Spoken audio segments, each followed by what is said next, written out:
Hands down, one of my favorite games of last year was Dune Awakening. I played so much of this, hundreds of hours between the beta testing and when it finally released, and I would say the game's first 100 hours of exploring, fighting, building, and progressing through the content of Haga Basin was legitimately phenomenal, and the Dune setting just a cherry on top, creating this really unique, interesting backdrop.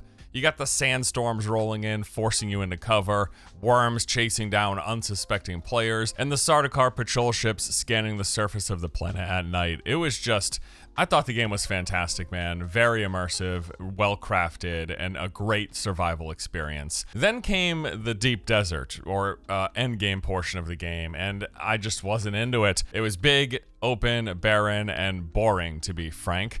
And that's before even accounting for getting griefed by speed-hacking ornithopters.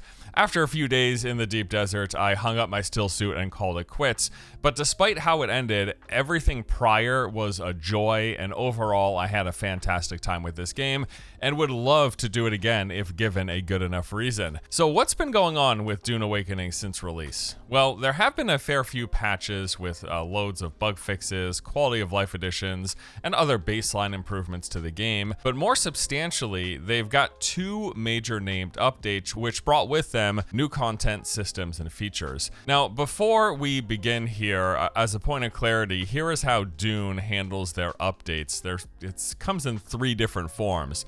So first you got the chapters. This is new free content added to the base game, and thus far there have been two of these. So if you bought Dune at release or whenever, whichever version of the game, anything that's within a chapter is completely free.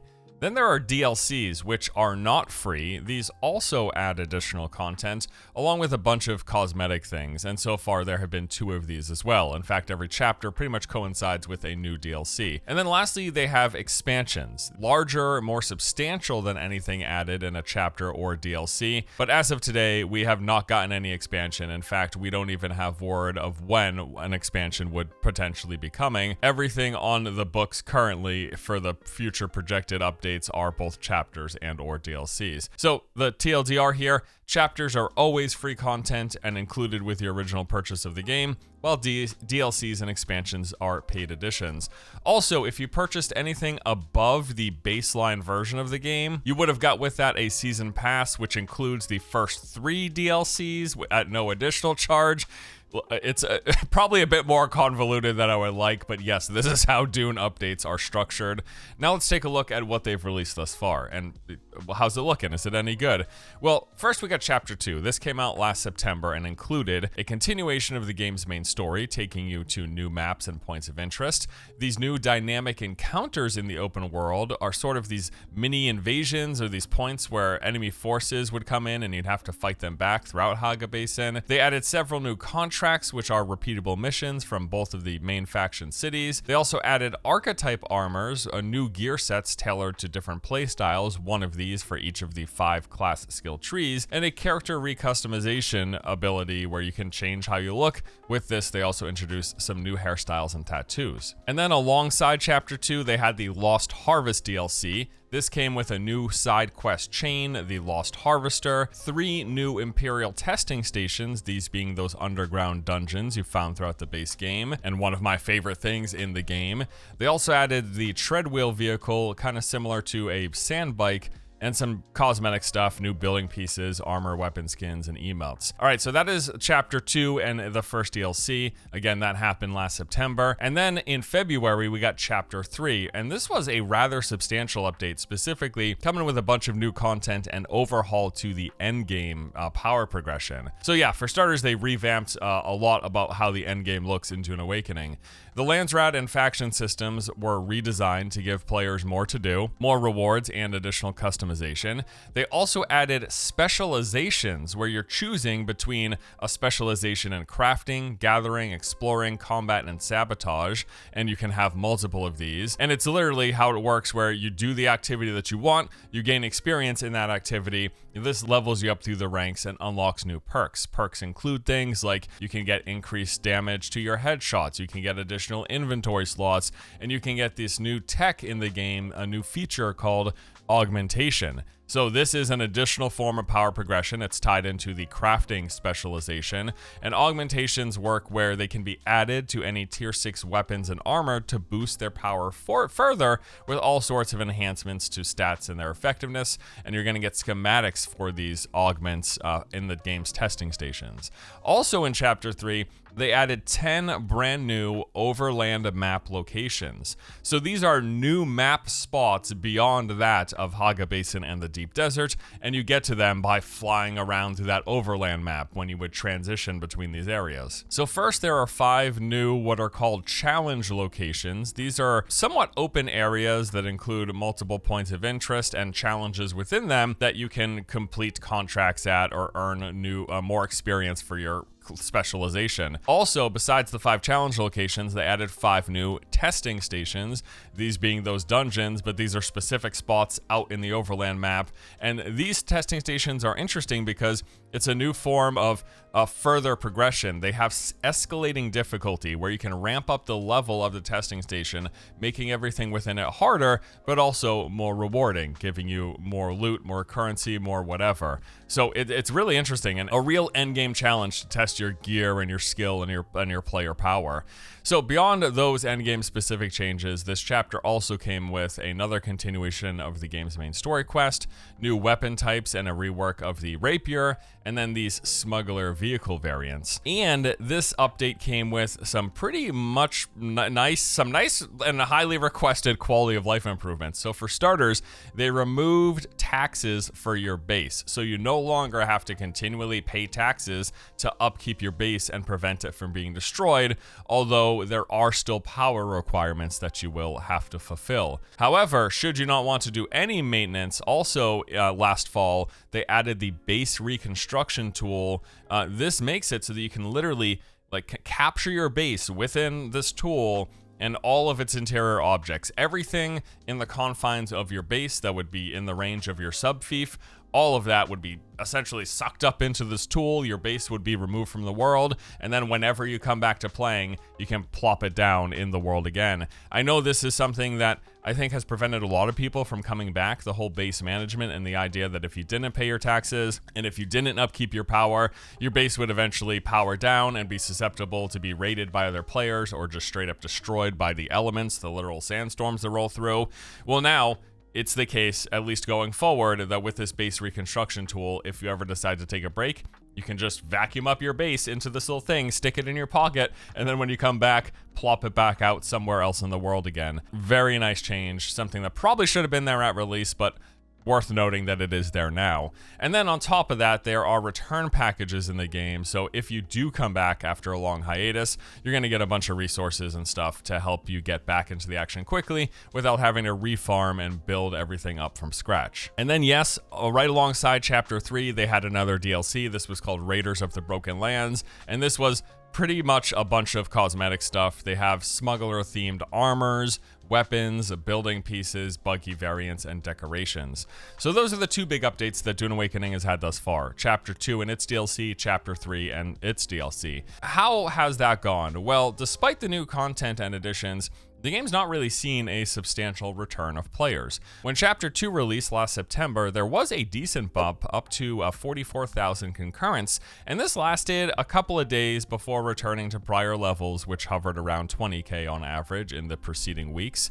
A key note here, though, is that that bump also came not just with this update, but with a free-to-play weekend, so I think we can attribute a lot of that raise in players that dropped after the weekend ended to the fact that the game was free for people to try during that few-day window. A little more promising, though, is the bump that came with Chapter 3. So Chapter 3 came out in February, and it was a smaller bump. Prior to the Chapter 3 update, the game was averaging roughly 10,000 concurrent peak daily players. Then when the update hit, it got up to 17,000. So almost doubling, not quite, but yeah, it got up to 17k concurrent. Now, what's interesting though is that this update, with all the changes being endgame updates, new progression systems, everything we just went over, it being more substantial actually resulted in this bump being more long-lasting. If you take a look at this lifetime chart of the game's player count, you can see that when this endgame update dropped, they've maintained higher average levels in than what the preceding months saw. So for the months prior to the endgame update, it was around 10k for a long time. Endgame update came out, it peaked at 17k, but it stayed above 10k for many weeks, and I think even a couple of months prior to that. So that was a really nice update, and again, I think a step in the right direction. However, yeah, to state the obvious, all of this pales in comparison to the peak player counts that the game saw of 189,000 concurrent during its initial launch week. Although this is par for the course, let's not pretend it isn't. It's the fact of the matter that pretty much every game will see its peak around release in the first week or two, and then drop down over time, unless you are just some crazy breakaway hit, the likes of Fortnite, Minecraft, or Counter-Strike, games that grow in popularity over time. This is how the graph looks for 99.9% of games. That said, I really like Dune Awakening, and I would love for it to be doing better just because I want it to continue to get updates and more content, and I want more content to be excited about and get me interested in returning to the game. So what's that going to take? Well, I do think that the endgame changes and additions that they made here in Chapter 3 are really awesome, to be frank, but they weren't quite enough to get me to want to sit down for another 100+ hour playthrough. Although I am looking forward to experiencing these eventually when I do return, and for that to happen, what I'm really wanting is a couple of things. First of all, more PvE play spaces, equivalent or bigger than that what we got in Haga Basin, because that entire experience delivered in Haga Basin is where I think Dune Awakening shines the most. So give me more of that and I will eagerly jump back into the game. And then with some of these last two updates, they've been fleshing out the game with its adding more features and systems, and I like to see them continuing to do this. The foundation of Haga Basin is awesome. Just add more additional layers of depth to that, more things to engage with, more expanded events that take place, more dynamic encounters. You could even just take existing points of interest and add things that could occur there. So take a point of interest in the world and make it so that it can become invaded by the Sardaukar and you got to push them back. There's like harder enemies to deal with. Or maybe have spice eruptions that cause hallucinations and we could get all sorts of crazy things to fight back. That is literally in the campaign. There's parts of the campaign where you fight essentially stuff in your mind, like hallucinations from your spice, and they could really lean into this. In fact, I'm pretty sure I saw like a 10-story walking giraffe through the desert at one point when I was spice hallucinating in this game.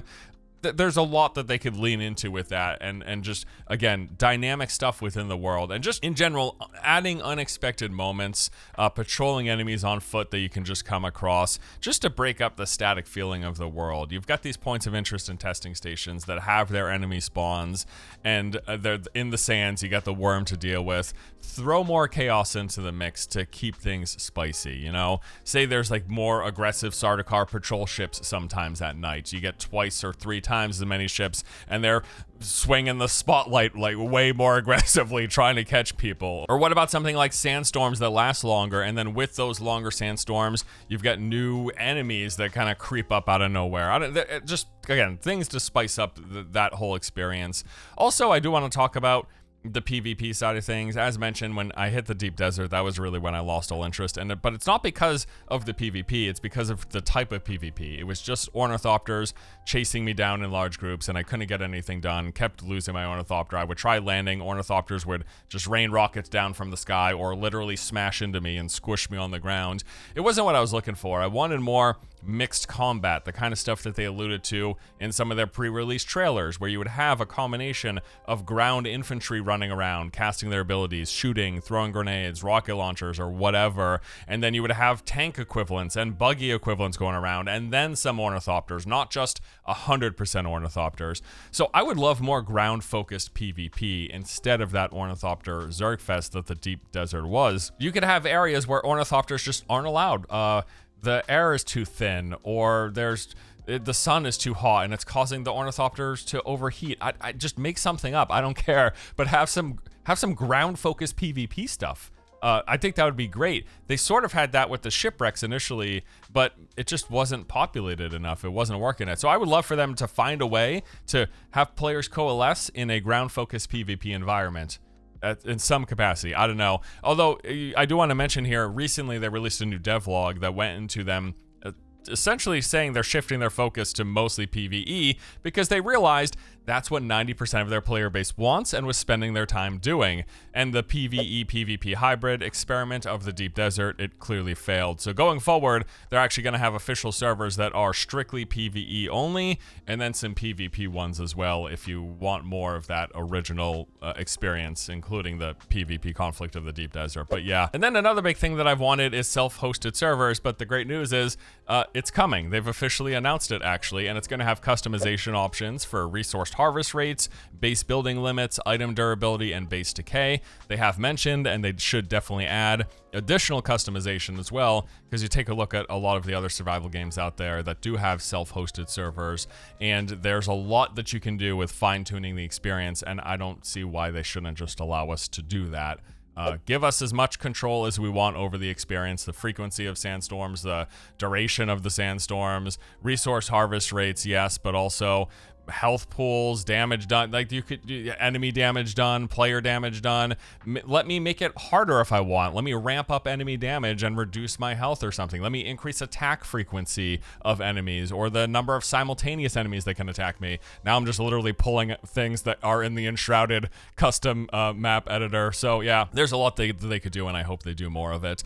But beyond those ideas, yes, the number one thing I'm really waiting on to jump back into Dune Awakening is a new play space to explore. And the good news is this is also planned to release sometime soon in the next few months. So the next major update we already know is titled The Water Wars, and it's going to be focused on the polar caps of Arrakis. From what we've heard in some early info drops and teases here and there, this is likely to be the biggest update to the game since release. In particular, it's going to include a new map, and that has been said to be roughly the size and density and the type of experience of Haga Basin, except rather than being in the hot sandy desert of Arrakis, it's going to be in the polar caps and will include snow and ice. In fact, I wouldn't be surprised if they have a similar inverse temperature system. So, you know, we're trying to mitigate the heat in the sands of Arrakis. Well, in the polar ice caps, we'll probably be trying to mitigate the cold, right? So having cold resist gear and needing to find fires or other sources of heat to stay warm, another layer of survival, seems incredibly likely. Also, one cool potential here as well is imagine they replace the dust storms with crazy snowstorm blizzards. I'm just thinking about the Division survival thing that they released where you just couldn't see 10 feet in front of you because the blizzards were so crazy. That would be cool as well. Now, beyond the thematic changes, I'm also excited just, again, to get, if they can deliver another Haga Basin experience, a new one, that's what I'm here for. A whole bunch of new points of interest, new dungeons to explore, new crash ships, new enemy factions and themes of enemies, and whatever else they have cooking. We do know as well there's going to be some conflict and fighting over water sources. It is called Water Wars after all, and it's about rival factions fighting over control of water. Maybe this has some PvP implications as well, although given their recent announced shift to PvE focus, we'll see what happens. And they're mainly doing this based on player habits. So they have the data, they have the telemetry from the game's release to say, look, 90% of our players just did Haga Basin. They went to the Deep Desert. They quit the game. Maybe we should focus on Haga Basin-like experiences for that 90% that left and hasn't come back. In the initial roadmap, this update was scheduled to release between April and June. Given it's already April, we can probably rule that out and maybe looking more like June at this point. Either way, whenever it comes, I cannot wait. This is really what I'm waiting for. All this other stuff that's come since then, it's going to be great to experience, but I'm probably not really jumping back in until we get that new content. So yeah, base game was great. I had an awesome time. It's one of my all-time favorite survival games. It's probably no particular order, but Valheim, Enshrouded, and Dune Awakening. Those are probably my 3 favorite survival games of all time as of now. So give me more excuses to play Dune Awakening, please. I'm really looking forward to another fresh run. And yeah, I hope this Water Wars DLC and next chapter is going to be huge and a reason to do so. This is what I'm waiting for. Fingers crossed. All right, guys, that is the update for Dune Awakening, everything that's happened since launch, what's on the horizon for the future, and some of my hopes and dreams for one of my favorite survival games. Thanks so much for watching. Hope you guys enjoyed the vid. Let me know below what you guys think. Like, are you going to come back to Dune at any point? What do you think about the updates that have been added thus far? And are you, like me, just waiting until they add a Haga Basin equivalent, which presumably is coming in June? Really? That's soon. I'm excited. Dude, if I could be obsessed with Dune Awakening again this year like I was last year, great, awesome. All right, thanks guys. I'll see you later.